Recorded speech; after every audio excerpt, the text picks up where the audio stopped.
Are you ready? Good. Harry is ready. If Harry is ready, then everybody's ready. So let's go on. Let's move on. So it is our next lecture on the crystallography course. It's refinement, and it would be. Fortunately, I decided not to introduce people, so I don't have to introduce myself also. So let's just move on. It's refinement.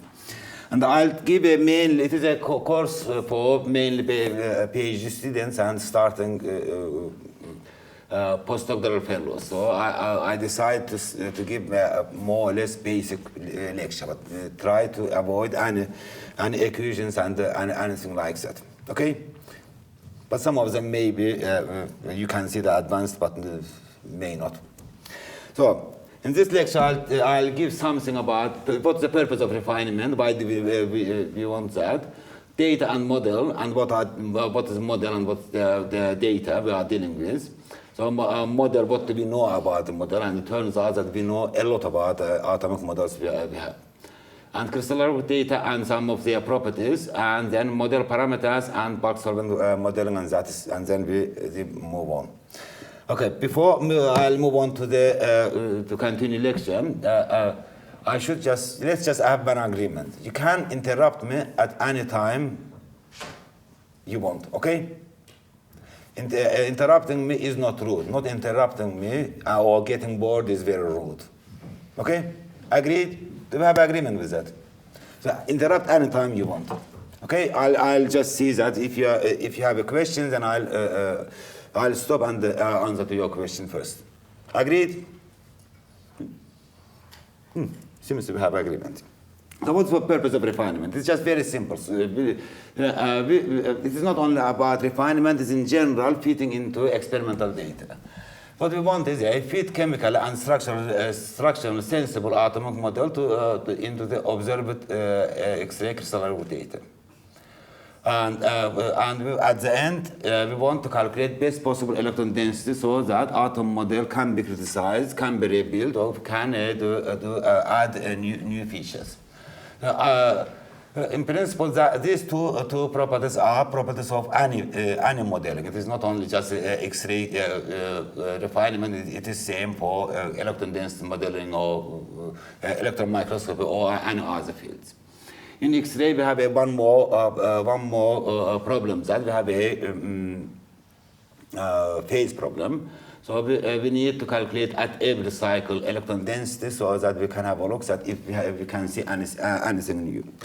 In simple way, it is just we have some data, we have model, and we want to fit that model into that data and to refine, and then have a look at if there's any additional feature we can see. That's all. So we want to fit currently available model to the data and calculate differences between data and electron density. And to do this properly, we need to analyze and use as much information as possible from the data, about the data and model. Now, what do we know about the macromolecules? We are at the end of the X-ray crystallography we are using is for macromolecules. We want to do analysis of macromolecular structures. So we need to start from our knowledge about macromolecules. What do we know about it? Basic thing is that we know that macromolecules consist of atoms. And that atoms are bonded to each other. And because it is chemical bonds means that there are angles, and angles have particular constraints. And because it's chemistry, we know that if atoms are sp2, then they must be on the same plane. And then because it is chemistry, we know that if there are 4 atoms, then their torsion angles will have a particular behavior. So that has a huge consequence, and we need to be able to use all information to refinement. That's what I mean that when I say that we need to have a chemical and structural sensible molecule or model, and I mean that all these properties must be obeyed at the end. So we have atoms that are bonded to each other. We know that if there are 2 molecules with sufficiently high sequence identity, it is very unlikely that they will be dissimilar in 3 dimensions.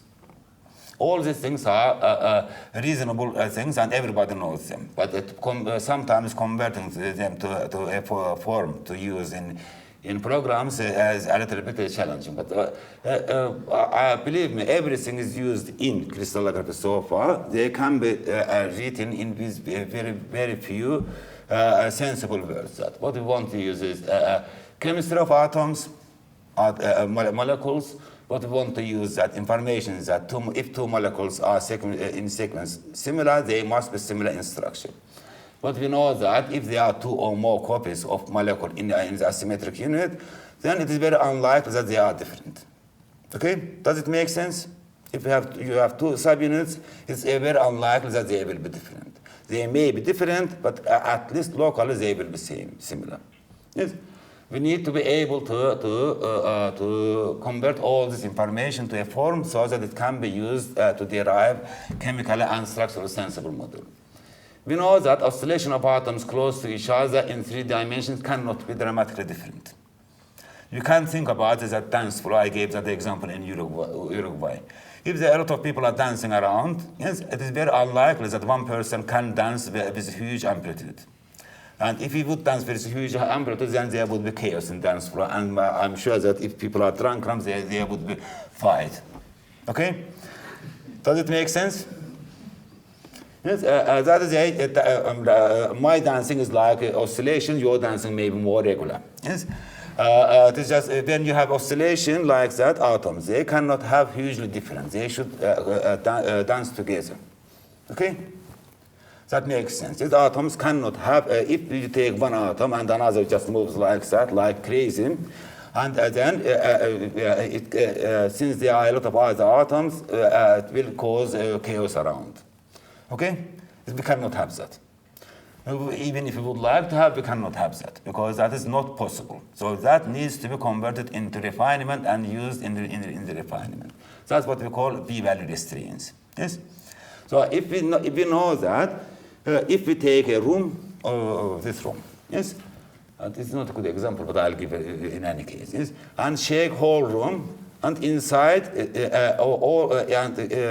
can have two coordinate systems. One of them is outside, another is inside. Yes, and if we shake this room, and if you look from outside, as if all of you are dancing around, okay? But if we sit inside around, let's say Harry, then all his neighbors are not moving at all. Okay? That is just if we have a rigid group type of molecules, then it is very likely that whole motion is due to general motion of molecule. Okay? Does it make sense so far? No, proteins tend to form secondary structures, and DNA, RNA tend to form base pairs. So all this information should be used. Yes, I'm listening. On the last point, so I understand it at the level of atoms and at the level of an individual molecule, the correlation between the motions. But what about in the crystal? Now you have an ensemble. That is a very, very good point. That simplest things we use, and I think the only thing we use about general crystal property is anisotropic scale, so-called anisotropic scaling. Obviously, in crystal, if you have that's a very good point. Yes, if you have very high oscillation, yes, then you have one crystal, another crystal. Yes, and it is unavoidable that two crystals will have similar dancing. Yes, similar oscillations. Yes, what does that mean? That crystal lattices will be correlated. And what does that mean? That we may have a correlated motions, and that means that we don't have crystals as simplified form as we understand. It means that some of the at least diffractions will be on non-black spots. Okay, it means that is what's called in some cases, in some sense, diffuse scattering. Yes, so we do not model that. Probably, if we could model, we could get more information. Only thing we model that we say that we have an anisotropic motion of a whole crystal. And what does that mean? That a whole crystal, or molecules are moving in crystals, but they obey crystal symmetry. Okay, so that crystals, as we use, they are crystals. We don't we don't remove that assumption. Yes, otherwise we will have to work with larger and larger crystals. People who are working with moderated crystals, they are doing that. And in some simple cases, we do that for lattice and sublattice cases. Yes, and it's a very, very long story. Yes, that's a very interesting subject. I would discuss for longer time, but I don't think that we have enough time. If you want, next week, Andrei Lebedev will come here. He will be here on Tuesday. And you can discuss with him that also. He's very interested in these things. But we do not model diffuse scattering. At the moment, we don't have tools, yes? Just on the point of diffuse scattering is on the X-ray images themselves, when we're processing the images, we ignore thermal diffuse scattering completely, just measure the Bragg spots. So although it could be modelled in principle, we throw that information away at the processing stage at the moment. And once you've indexed it, that's all. Yeah. That brings a very important point that p-values we observe in crystals, they are not real p-values of molecules within atoms within a molecule. They are collection of a lot of different contributors. Yes? That may be crystal motion. That also is because of intensities we observe, we integrate, they are not accurate enough. And all of them contribute to b-values of atoms. So in general, I would say that overall b-value of atoms, molecule, is meaningless. What could be meaningful is relative p-value of atoms. That would be more meaningful. If you want to say that, if you want to compare two structures, it is better to compare relative p-values, not absolute p-values. Okay? Does it make sense? That was not a part of the lecture, but it was a nice questions and interruption. You see, interruptions are good. I don't get annoyed because of that. I understand that because of interruptions you may be late to your beers, but it is a different question. Yes? So, why do we need to use restraints and how do we use that? Okay, now let's take a very simple case. We have two atoms and the distance between them is 1.3. And we have observed electron density. And from this observed electron density, if we try to fit that to atoms, we see that in the observed electron density, we have one peak. And then atoms may go very close to each other. Apart from that, I haven't written here, but there's a problem that, another problem that we know that one atom, let's say, could be here, another could be here, but we do not know which way around. Okay? We do not know if that is here or that's here. Yes? That chemistry of molecules or compounds is not encoded in the data. We have to use that. Okay, and we have to use that information from some other places. Okay, let's take a more realistic case. Okay, not one of them is not that realistic, so it is a. It's a case, yes. It is not because I want to annoy you so to show that this type of electron density exists. It is just an example. Yes? At very high resolution. First of all, let's say have a look. Yes. We have 6 atoms on this phenylalanine. And at very high resolution, we can say that we can resolve atoms. They are very fine, very good. But if we would not know that it is phenylalanine, then we would put any atoms in any order we wanted. Yes, that wouldn't make sense. Yes, that is one thing. Another thing is that, you see that's phenylalanine, but we have here hydrogens also.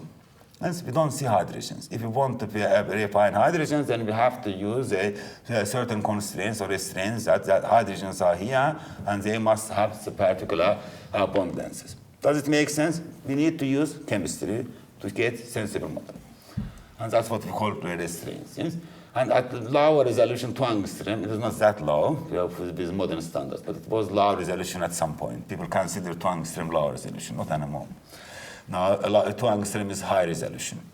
Okay, at 2 angstrom, what we see is that there is some plane, but we do not know that where are atoms. If we would try to refine without restraints, atoms would go all over the place. So we need to use that information. But apart from that, we may have this type of things.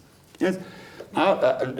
Fortunately, for most of the amino acids and natural and unnatural amino acids and nucleic acids, there are standard ways of using them. And each package, RefMag or CCP4, CUT or Phoenix, comes with a particular type of chemical information. So when you do refinement, you don't see what's happening behind scenes. And behind scenes, a lot of things are happening. But sometimes you will have to intervene. You will have to interfere. For example, if you have this type of structure, you know that is now protein. And here you see that you have a ligand. And if you have a ligand, that ligand is a paradoxal phosphate. And you know from chemistry that paradoxal phosphate must make or makes from a covalent bond with that lysine. Okay? So what you need to do is that to have some kind of chemical information, bonds, angles, planarities about this phosphate, paradoxal phosphate, as well as some information that paradoxal phosphate and lysine make covalent bond. And moreover, when now you come here. Moreover, when they make that covalent bond, as far as I remember, is double bond. If it is double bond, it means that here you see that lysine was sp3 before. After making covalent bond, it becomes sp2, not nitrogen, and that has huge chemical implications. And all these things need to be somehow encoded somewhere, and it can be done by J ligand. And from last talk by Paul Imsey, you saw that in principle you can do it in CUT and J ligand together now. Yes. Am I right? Okay. Or you should ask Paul about that. Okay, so for this case, what you will need is to have information about paradoxal phosphate as well as information about the fact that they make bond, and give that information to refinement programs, and they hopefully will deal with that. So that was about chemical information. I will not go into that too much anymore. Unless you have a question, then we can discuss that. So NCS is very powerful information, and you know that NCS has been used for a long time. And what is NCS? Non-crystallographic symmetry. I think you have heard about that, and Kevin told about that also last time. There are three ways of using non-crystallographic symmetry in refinement. First one is just a so-called NCS constraints. You give one copy, and then all other copies are generated, and then all of them are refined. In effect, you refine one copy, and all of them are refined implicitly, not explicitly. Okay? And that is used usually for viruses and for virus kind of things, because you cannot refine a whole virus structure independently. Okay, second way of using is NCS restrains. What does that mean? That you have, let's say, 5 copies, and you have, for all copies, you are in the asymmetric unit, and then during refinement, you say that superpose them with each other, on top of each other, and find differences between corresponding atoms, and try to minimize those differences. So this way, different copies will be similar, but they may have certain differences. Okay? Different copies will be similar. But they will be similar in 3 dimensions. Whole molecules will be similar. And I like now NCS local restraints. What we say is that molecules are assumed to be locally similar, but they may be globally different. If you have one molecule and another molecule, unfortunately I have only you have let's say 2 domains. In one molecule you may have this conformation, in another molecule you may have this conformation. That fist in both cases are same, but between fist and my shoulder distances are different. Does it make sense? You may have conformational differences, but locally they may be same. So it is done I think now all programs can do that. It is not only RefMag, but all programs can do that. Well, it is done, that's automatic NCS restraints. How it is done? You ask program to do NCS restraints. Then it just aligns all sequences to all. and then finds that which ones are similar to each other really using sequence identity and three-dimensional structure, and then says that okay, if those that are similar to each other should be restrained to each other, and all others should not be restrained. And that is, and then at least in RefMax, there are two decisions to make. One of them is that you may want to use global NCS restraints, and another one you may want to use local NCS restraints. For local NCS restraints, program takes one molecule and another molecule and aligns them, finds corresponding atoms, and then interatomic distances between them, and tries to make interatomic distances similar to each other. And then it uses a particular weights, and I'll tell about that a little bit later also. A particular weights, type of weight, so that if two molecules want to be different, then program allows them to be different. That's so-called the robust estimator type of functions. But that's not a material at the moment. So how the NCS, first we align, and then we look at local RMS. What does local RMS mean? Let's say that we have aligned chain A, chain B, and this part of chain B is similar to this part of chain A. Then we take a K residues and superimpose them and calculate RMS, and then slide that window till the end, and then average all this RMS. That is called local RMS. That is a very good criteria to identify local similarities. Now here's an example. The chain J is similar. Part of chain J is similar to part of chain J. Another part of chain J. First part is similar to second part. Global RMS between them is 5 angstrom, but local RMS is 1 angstrom.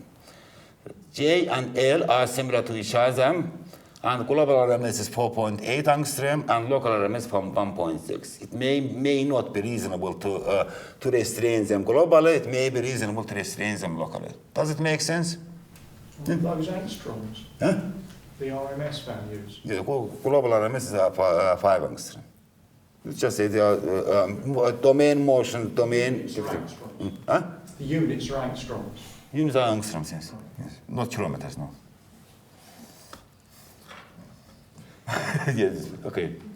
Then, so it is able to deal with, to handle this type of case when you have two domains, two subunits with each with two domains, and their domain motion. Then locally, that domain will be similar to that domain will be similar to that domain, and part of that these loops will be similar to each other, and where they are different, they will be different. Okay. So, and that was I told you about basic chemical information, bond lengths and angles, and they should be used. Second, I told you about NCS, that is, these are properties of molecules. Third, now that if you have some information about molecules, some similar structures. That is done using, you can use similar structures to restrain, and that increases reliability, and I will show you some examples, hopefully. How does it work? And it is done by a ProSmart written by Rob Nichols. And what it does, it just takes two molecules, aligns them to each other, even if there's conformational changes between them, then they are aligned. It uses local alignment. And then it generates restraints for aligned atoms, and then identifies secondary structures and can design restraints for them, and generates restraints for secondary structures and for similarity restraints. So then, if it is possible, then it tries to find some sigmas for restraints. Restraints. These sigmas are dependent on B values and resolution. B values and resolution. Then your structure you are trying to refine, its interatomic distances will be made similar to structure that is available from PDB already. For that, we use that is used for local NCS also, so-called Gaussian-Maclaurin type of function. How does it work? If you want, that is least scarce. It means that two entities or two distances must be similar to each other. And let's say that if differences between them is very large, then penalty will be very, very large. So the program will try to make as small as possible. So if there's conformational changes, then program will try to make them very similar. So it needs to be avoided. And that Gaussian-Maclaurin type of function, and that when differences, that is differences between two structures, local structures. If difference becomes very large, then that there are penalty is weighted down. For very large differences, penalty is 0. If two structures are different, then they are weighted down completely, so they do not contribute. So conformational changes are allowed. That is a very nice feature. So here's an example of external restraints. That is using secondary structures. That was a 3.7 angstrom resolution. And if you look at that, that looks like alpha helix, but this distance between oxygen and nitrogen is 3.4. You know that it should be around 2.8. And that is done by Rob Nichols, and he gave me this slide. And just after doing some refinement, and with the external restraints, now this distance is 2.8. Moreover, if you look at electron density changes, that becomes a bit more helix-like. Okay. So here's another example. Let's say that now we have a 3.5 angstrom resolution we want to refine, but we have a higher resolution, 2.15 angstrom resolution structure for this molecule. That is similar to what we want to refine. But when we look at, we see that there are some changes, differences between them. There are domain motions, and that part is very different from that. So what we need is just that parts are different, and that is very, very different. Was very different also. So we need to design a restraint so that these conformational changes would be allowed. Moreover, that change, as far as I remember, that change is not because of conformational changes; it's because of structure is wrong. Then conformational changes should be allowed, and wrong structure should be made refined. It should be refined correctly. Okay. So there's a difference between them is very large, so they will be allowed to be different, and their differences also local small. They are different, but they will be made more similar to each other. If you superimpose it, then you see that there's huge domain motion here. And when you refine that without any restraints, you get R factors like that. Jelly body I will tell about a little bit later. Then you get R factors. Now, more reasonable differences between R factors now is 6%. And when you do external restraints, then the differences becomes even 4%. That test was done by Rob Nichols, not me. So obviously, if you have a RNA DNA, then there should be base pair restraints also. And that has been done by Feilong, and it is available at the moment not by CIP4, but available from Feilong. So it's basically what it is that we have two bases, and there's base pairs, and distance. You know that distance between particular atoms must be certain, and there should be you should allow a little bit twists between bases and so on. All these things should be allowed. So you cannot use let's say planarity restraints. You can use only distance restraints and some torsion angle restraints, and some maybe some no chirality restraints. Yes. Can I interrupt? Yes, please. Did you say TLS plane restraint? You cannot use the plane restraints. You should not use plane restraints. That's what I'm saying. Yeah. Okay. So what we use here is that the distance, bonds, and some chirals and torsion angles. Otherwise, you would make them parallel to each other, which you would like to avoid. Okay? So, all these things were just properties. I told you in the beginning that molecules have atoms bonded, and if two molecules are in sequence similar, they must be similar. If we have two copies of molecules, then they must be similar to each other. Then molecules, macromolecules tend to form secondary structure. Another thing is that macromolecules cannot be, there may be conformational changes, but changes between two molecules that are exactly the same cannot be very, very different. That is encoded like a so-called jelly body restraints. And jelly body restraints works like that. At each point, at least in implementation in Refinement, at each point, program tries to restrain to current interatomic position. Okay? At every point it changes. You could say that unlike other bond restraints, it is like a plastic string. Okay? You have 2 points, and distance let's say 5 angstrom. Okay? And then program tries to keep it at 5 angstrom. At next cycle, it is 4.2 angstrom. Then it tries to restrain to 4.2. So it is changing, but it doesn't allow changes happen dramatically. Does it make sense? It's called so-called jelly body restraints. It's also, you can think as that also that implicit normal modes. You refine along implicit normal modes. Does it make sense? You do not, atoms are not refined independently, but they are refined in concerted fashion. Yes? What sets that length scale?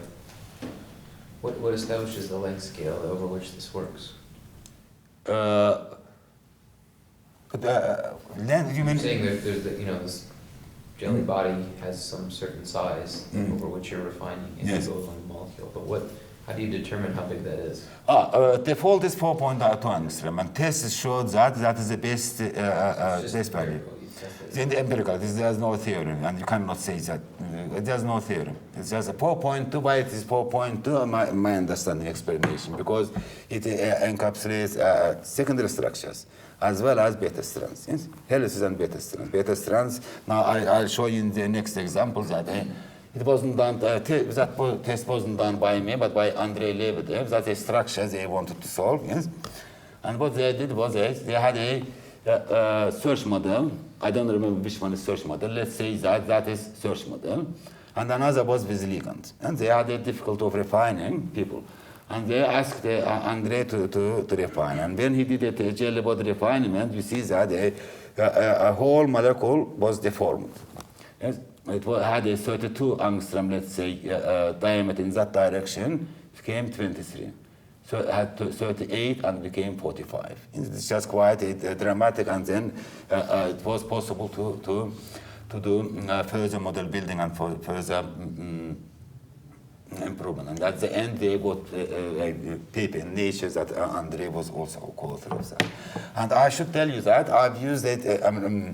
Jelly body refinement in many cases, and quite successful. When you have after molecular replacement, even at high resolution, it can be used, and I use it regularly as pre-processing to model building, especially for ARPARP. You run 40, 50 cycles or 100 cycles of jelly body, then ARPARP works very, very nicely. Or you run 40, 50 cycles. And in one case, I think it was, we ran the 40, 50 cycles of jelly body, and then Shelix E, and then our part worked very nicely. And this case, that is just examples of, in practice, how these things can work. And at large resolution, it helps and makes refinement more stable also. Okay, that was about model. Now data. And so data, what kind of data we are dealing with? We are dealing with amplitudes of structure factors. That is a standard case, and they are amplitudes and sigmas, and they are used in refinement. That is amplitudes of structure factors from single crystals. That's what we assume, that we are dealing with single crystals. We assume that we have amplitudes and uncertainties. Unfortunately, uncertainties, sigmas, are not always reliable. And second case, we may have twin intensities or amplitudes from twin crystals. And another case, we may have that, we may have amplitudes of structure factors are from, available for F plus and F minus, so-called SAT case.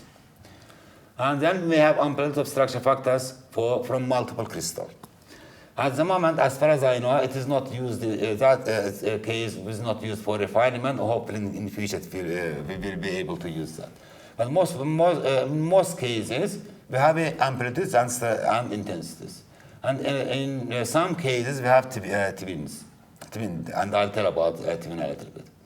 And in some cases, if you have a SAD or a strong heavy atom scatterers, it seems that using F plus F minus directly improves refinement, and your metal building may become faster, or if possible, when it was not possible. Okay? These are just the type of data we are dealing with. So, no, we have a model, and we have atomic model, and we have X-ray data. So we have two components of, we have to account for two components. One of them is the properties of model, that's chemistry, structural integrity, and another one is a fit of atomic model into the data. And second part is so-called likelihood. Likelihood. What is likelihood? I will not keep. I hope I have one problem with that. So we have when we do fitting, and what we have is that two components. One of them is accounts for X-ray, another accounts for so-called geometry or properties of model. Properties of model, that is chemistry, structural integrity, secondary structures, or jelly body type of things, base pair, and all of them are here. And the first part is just a fit of model into X-ray, into the data. And for this one, we have to account for all properties of data. And that is, if we have only intensities, then we should use intensities. If we have twin data, then we should use twin information, and so on. But I will not go into that. And in the simplest case, and we have all the scenes this function, that in simplest case, likelihood looks like that, but it's nothing more than saying that structure factors calculated from model should be as close as possible observed structure factors, nothing more than that. It's just a different way of saying that. So one property, the simplest case is when you have single crystal, and then things are just a classic likelihood that I didn't talk too much about that. Second case is twin. Do you know what is twin? Have you heard about that? Yeah. Some of you heard it and you don't like it, I know. If you don't know, then it is nice thing. If you know, it means that your crystals have twin, and then it's not nice thing. Okay? In general, what is twin? Twin is that you have a crystal may grow in two or more directions, and crystal lattices, if you look from two or more directions, then you would not distinguish them. If you have a, let's say, threefold symmetry, then crystal lattice symmetry would have a threefold maximum sixfold and twofold symmetry here. So lattice crystal symmetry is P3. In fact, lattice symmetry is much higher. Whatever is not crystal symmetry can become twin symmetry. Doesn't have to become twin symmetry, but it may become twin symmetry. It means that crystals may grow in two or more directions, and then it has a consequence in statistics. That has also a problem that if your crystals in P3, and if you collect data from two crystals and you index them, then you may have misindexing. You may index them in two or different orientations. That is so-called misindexing. And that is dealt with by pointers, and that works I think fine to bring missing this type of things together. And that's called merahedral twinning. And in pseudo-merahedral twinning, in P2 in general you cannot have twin, but if you have one of the angles, that beta angle is 90, then it could become a twin. And that is called a pseudo-merahedral twinning. In general, it doesn't have twin. If you look at the group-subgroup relationship, that highest groups are 432 and 622. If you observe twin in these space groups, 432 and 622, it means that it only means that you have overmerged your data. You cannot have merahedral twinning in these space groups with these point groups. Okay? But in any other space group, you can have the twinning or misindexing. Here, red arrow says that you do not need any additional constraints to go from this lattice symmetry to that lattice symmetry. And black arrow says that you need additional constraints in lattice to go from that to that. For example, 3,2 is a subgroup of 6,2,2. However, in general, it is not subgroup of 2,3, but as point group, it is subgroup of 2,3. If you have certain conditions, then 3,2 may become 2,3, or 3,2 may become 2,3 and 4,3,2. And I have seen few cases when you have R3. And because of twin symmetry, it looks like cubic. I think it was like F432. So that is a subgroup group relationship. In this space group, there's no twin is possible. In this space group, twin in general possible up to 24 twin symmetry. In general, it doesn't happen that if you have 24 twin symmetries, usually you cannot solve those structures. They look like more powder or something like that. So, twin, you can observe crystals like that. If you see crystals like that, then I would not collect data from those crystals. I would just cut here and take single crystal and collect data from single crystals. Yes? Best to use a microfocus beamline if you could. So you could just smash your crystal to pieces if you try to cut it. Yeah, if you can avoid, okay, that's the main message is that if you can avoid twin, you should avoid that, okay? But in some cases, you may not avoid. Yes? And for example, in this case, it is not possible to avoid twinning. Then you have to collect, and then you have to deal with that. Okay. Then, if you have merahedral twinning, then in later stages it is easy to deal with. If you have non-merahedral or other type of twinning, then at the moment is tricky. Yeah. If you have multiple lattice or non-merahedral twinning, probably at this stage you cannot do much, unless we implement something so that to make your life easier. So, but twin has data from twin crystals have dramatically different properties than data from non-twin crystals. Why is that? That let's say that now we have two data points. One of them is weak, another is strong. Okay, and twin is a sum of intensities. So one is weak, another strong. So when we do weak plus strong, yes, in random order, what we get is weak plus weak, strong plus strong, and weak plus strong. So number of, before we had number of weaks was 50%, and number of strongs were 50%. Now after this operation, number of very weaks was 25%, number of strongs is 25%, and number of medium sized reflections intensities becomes 50%. So when you have twinning, number of weak reflections becomes smaller, number of strong reflections becomes smaller, number of medium-sized reflections becomes stronger. The only positive thing about twin is that number of weak reflections becomes smaller, so when you collect data, you may get higher resolution data. That's the only positive thing you can have about twin, as far as I know. However, if you have twin, you can do refinement, and then you, for example, in Refinement, you can do just you click one button, say that I want to do twin refinement. Usually, twin refinement doesn't improve electron density dramatically.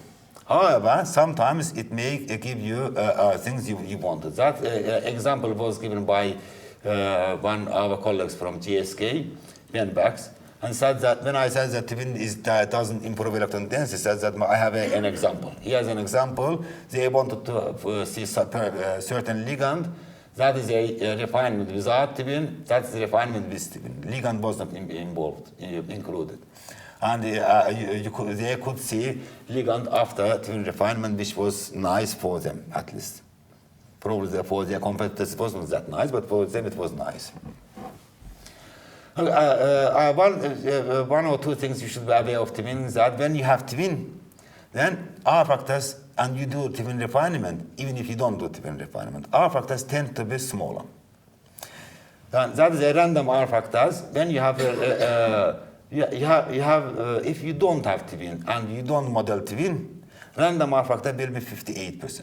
Yes, that is done by Rosat a long time ago. If you have twin and you do, if you have twin, perfect twin, you do not model twin, then random R factor is 50%. And if you have twin, if you do not have twin and you model twin, your random R factor is 50%. What does that mean? After molecular replacement may have a consequence. If you do twin refinement, whether you have twin or not, for random structure molecules, you will have R factors, maximum R factor would be 52%. If you have crystal is also twin, then you may get 40% random R factor. You may get your R factors may be 40%, but electron density or structure may be completely wrong. Okay, does it make sense? That's just behavior against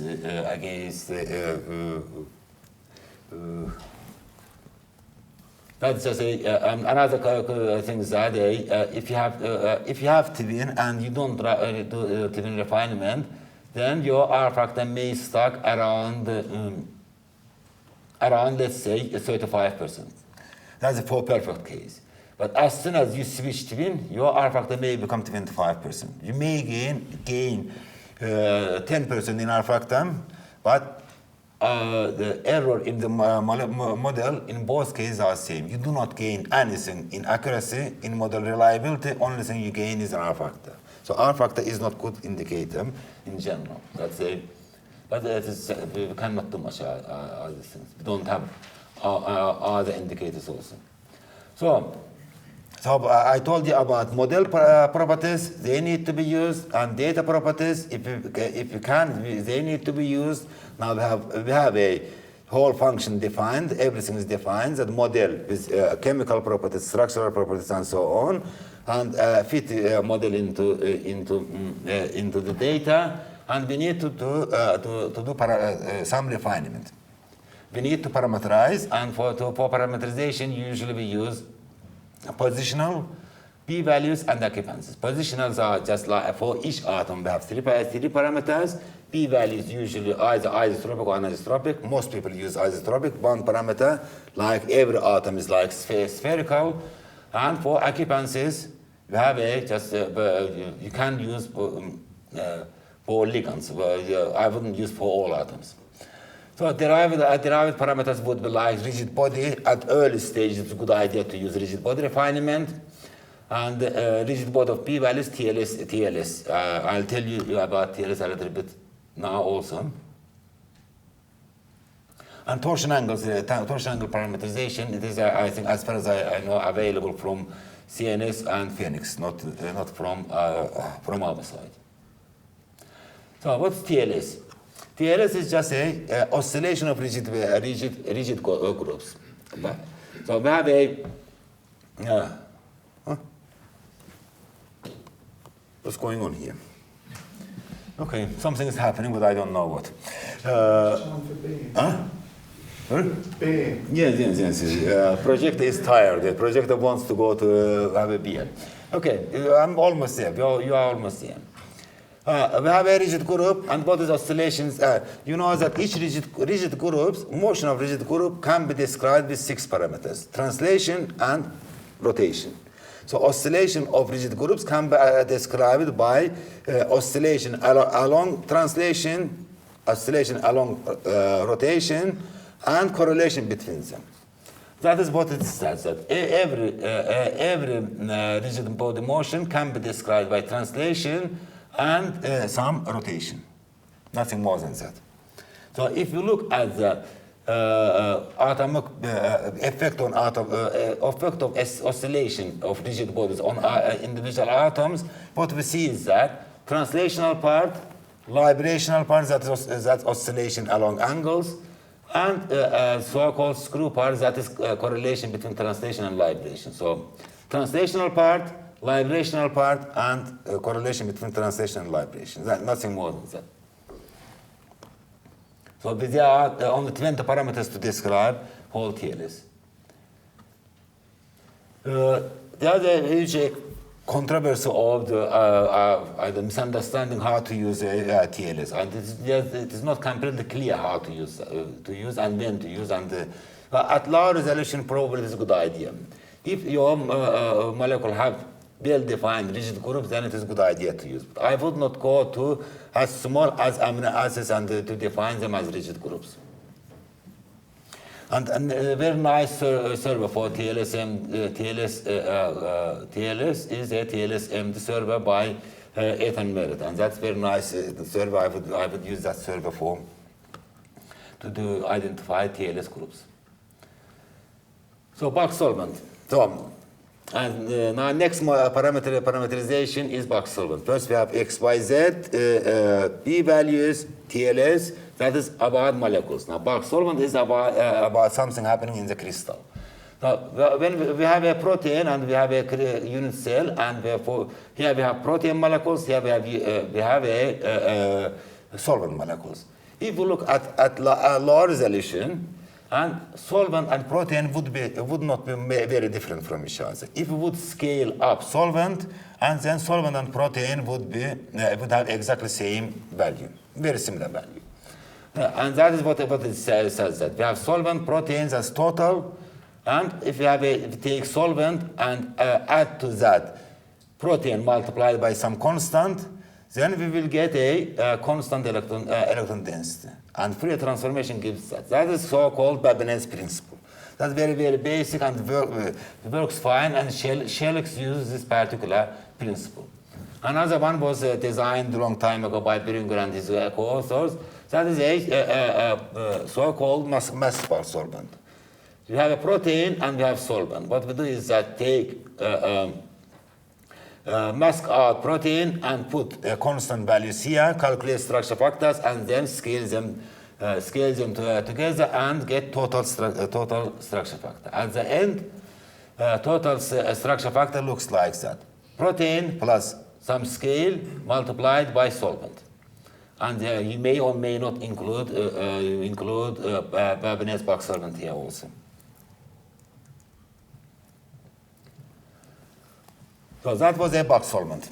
And the last thing, I think that it is last thing, map calculation. For map calculation, we need two type of maps. One map is just should show that what we have in model and what we have in the crystal. Another map should show that what is the difference between them. And that is the so-called 2M4 minus TFC, and that is a so-called difference map. Difference map should have more features. Unfortunately, difference maps are usually much noisier. And 2M4 minus TFC maps, they represent whole contents. And they are more biased. So it is usual that people use these two things together. So and one point here I should say that for at least in our implementation, for difference map calculation, 2M4 minus TFC map calculation, we include all unobserved reflections, and we replace them with the so-called DFC. So that is, you can prove that it is the expected value of structure factors in the absence of observation. So in the absence of observation, we replace them with some some made up observations, so that electron density doesn't become very noisy. If you remove those data and do not include them in map calculations, then map becomes noisy. I have seen in few cases that ligands vanish, but you have to be careful, obviously. If a lot of structure factors are absent, then doing that, calculating electron density map using this technique may produce very biased electron density, and that may not be, that's not good thing. So that's the last thing, that what to do then. At early stage, I would use rigid body refinement, after molecular replacement, not after isomorphous replacement, or after experimental phasing. Jelly body I would use at early stages and maybe at a low resolution also. And TLS at medium resolution. At higher resolution, I would not use TLS. Anisotropic refinement at higher resolution. At the end of refinement, now it is common practice to use hydrogens at any resolution at any time, but I would not recommend, at least I don't have a good practice of adding hydrogens at early stages of refinement. It doesn't seem to be performing well, but that's at least in my hands. Phased refinement, I would use a phased. If you have experimental phases, they should be used, and that can be used very easily. They should be used at least at early stage and medium stage of refinement. At end stage, probably they should not be used, because when model errors becomes comparable to errors in experimental phases, then using phase errors may cause more problems than good. Okay? Side refinement could be at early stages. Twin, I would not use at early stage. I would use at early stage. I wouldn't use that. And CS local seems that useful at any stage. Ligands as soon as you can see them. So information about ligands and their chemistry should be used whenever possible, and that's easy now. And CS restraints are a useful tool. External restraints can be powerful tool, and in few cases it proved to be indispensable. Jelly body refinement can be very powerful at the early stage of refinement, especially before our type of model building. It seems to perform and to improve things dramatically. Twin refinement, if you are sure that you have a twin refinement, twin data, then you should use twin refinement. Otherwise, I wouldn't use twin refinement. And one thing you should just remember, that refinement is just a step in structure analysis.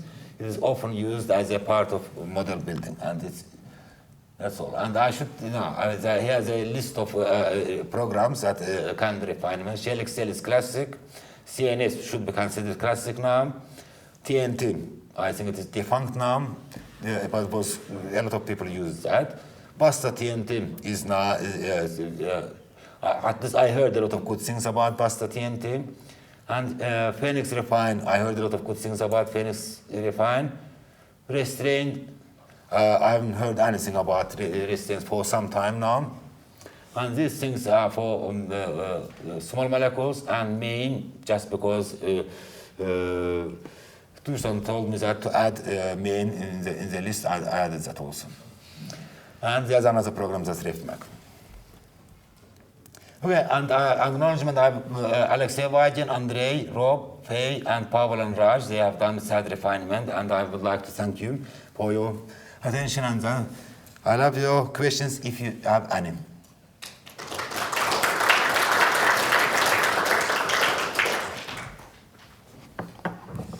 Yes, questions?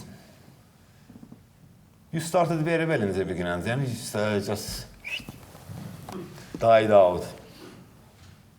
Yes? So how do you judge the chemical activity and the log likelihood? One of the terms is, on the chemistry. You mean how to,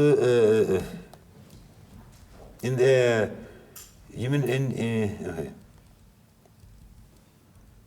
You are talking about this one? Not this one. You cannot talk about this one because it's not visible. That one? Yeah. That is just say, The restraints. Restrains. That is a restraints for planes. This planarity restraints. Yes. For the distance is just distance minus the ideal distance squared. Yes. That people talk in different ways, but it is you want your distance to be similar to chemically reasonable distance. Yes. For between two carbon atoms, sp3 carbon atoms, it would be around 1.52. Yes. And all of them are tabulated in the dictionary. And then that's for simple chemistry. Then you have if you have structure, yes, then you use a similar structure. You have one structure, you know that structure is similar to that. You take the corresponding interatomic distances. That structure, let's say, has been refined and in PDB. And you take that interatomic distance and compare to that, and try to make as close as possible to similar structure. And same is with planarity, you try to make atoms that are on the plane should be on the same plane. It is not part of likelihood. It is so-called part of posterior distribution. Likelihood is only a part where fit of atoms into X-ray data is described. That's in a way F calc minus F ops in the simplest way. Okay? Does it make sense? Did I answer your question? Probability distribution. That is if you look at that, that is if you multiply by -1 whole thing, exponentiate, then you get two probabilities. That is prior probability, that is minus log of prior probability, and that is minus log of likelihood. Okay, I'd like to ask a question then. Yes.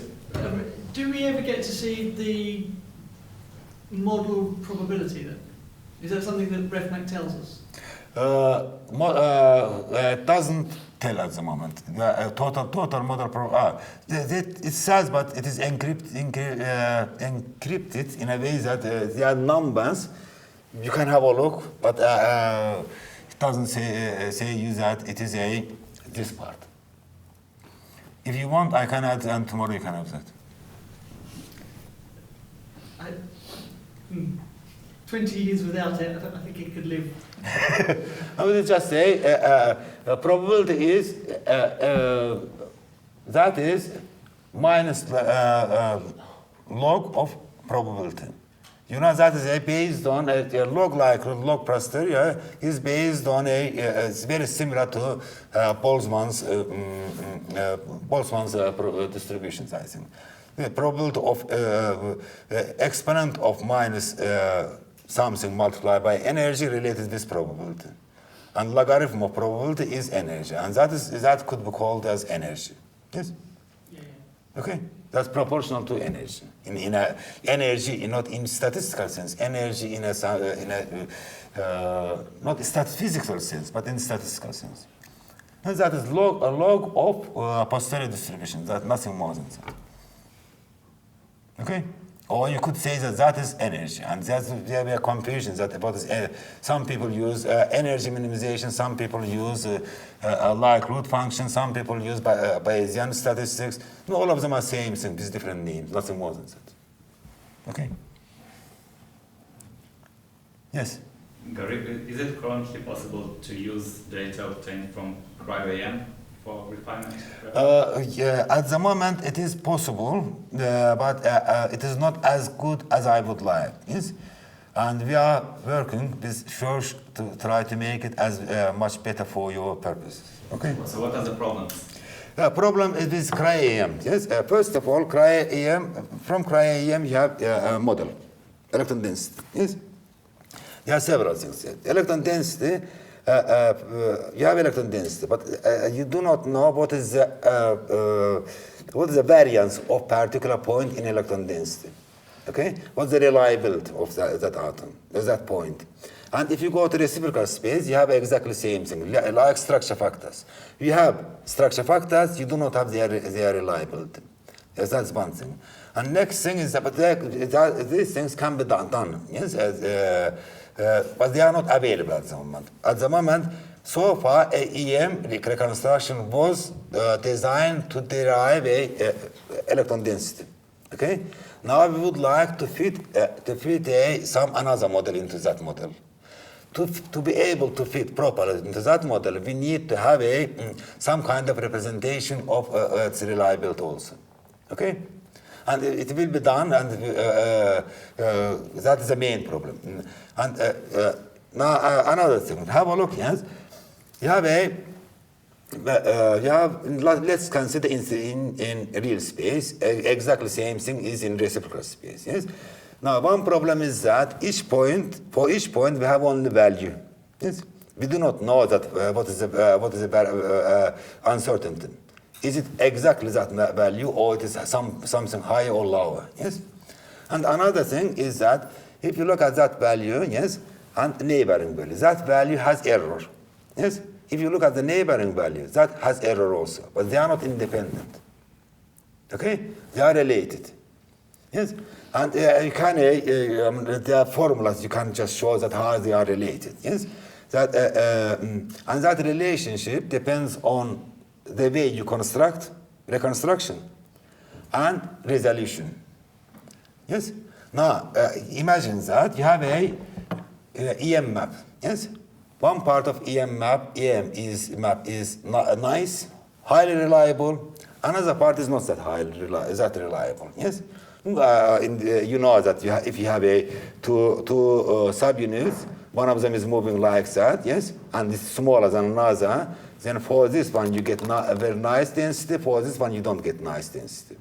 And if you say that all of them are reliable, that may screw up whole fitting. Yes, but you can say that, okay, that is more reliable, that is less reliable. Yes, okay, and then you can do much nicer fitting. And moreover, here you will have a correlation between errors when you have a less reliable, yes, then correlation between errors is much wider spread than when you have higher reliable. Okay? But a simple way, just a direct way of fitting is possible, but I think that we would like to do something better. Another thing, which is important thing, but I do not know when it will be, we can do that type of things. That we should consider that EM map, yes, is a model. It is not observation. Yes, what would be nice in general? Yes, you have atomic model. You would like to fit into images directly. In X-ray, people talk about that, but it is not very useful to refining against the images. But in EM, I think it may give you very important information. See what I mean? Yes, you reconstruct and refine simultaneously. But when it will happen, and you can have to convince a lot of people. On paper, it looks very nice, but you don't want paper. You want something. Do it for me. Okay, did I answer your question? But it's a very interesting problem we are thinking about that. We don't have complete solution, but at least we have a people around and we can attack the problem from different sides. Yes? Okay, that's a good thing. That makes LMB a good nice place. Cambridge good place, okay. UK good place, I don't know. Okay, whole Earth is nice. Okay. Yes. You said not to use TLS restraints too early, so from mid to end points, but surely your molecule has not changed in nature from start to the end, so why would you say that you can't use it too early, and when is too early and when's all right? Okay, yeah, that's okay. What's that? Problem is that Rob has a lot of. I took some of the slides from Rob, and he has a lot of animations. And that causes problem. Yes? Okay, have a look now. Yeah, yes, let's have a look at this. Yes. Now, what is TLS? TLS is B value. What is B value? B value is oscillation. What is oscillation or uncertainty of atoms? Yes, uncertainty of atoms. There may be several reasons for uncertainty of atoms. One simplest reason is that atoms have mobility. Yes, but it is not only that. Yes, if atoms have errors, then it will add to B values also. Now, have a look here. Yes. Here, let's say that we start from here, and we know that atoms have errors. They will have in this direction errors, yes? And here these atoms will have in this direction errors. Yes. So if we will do TLS, here we know that they must go that way or that way. Yes. And if we will use TLS, then some of the values will be so large that it will be extremely unstable. At least in experience shows that it is like that. Okay. Does it make sense? At the early stages, you have more errors, and those errors, TLS will try to account for them, and as a result, it may be unstable, as well as refinement may be unstable, as well as if you use a particular type, if you use a gradient type of method, then refinement may not go too far also. Okay? As if you feed something different, atoms have errors, but you inflate them, yes? And then atoms may be happy in their places, okay? Any other questions? Okay, yes, I think some people are desperate for PM. Okay, thank you for your attention, and I think I should say thank you to me also.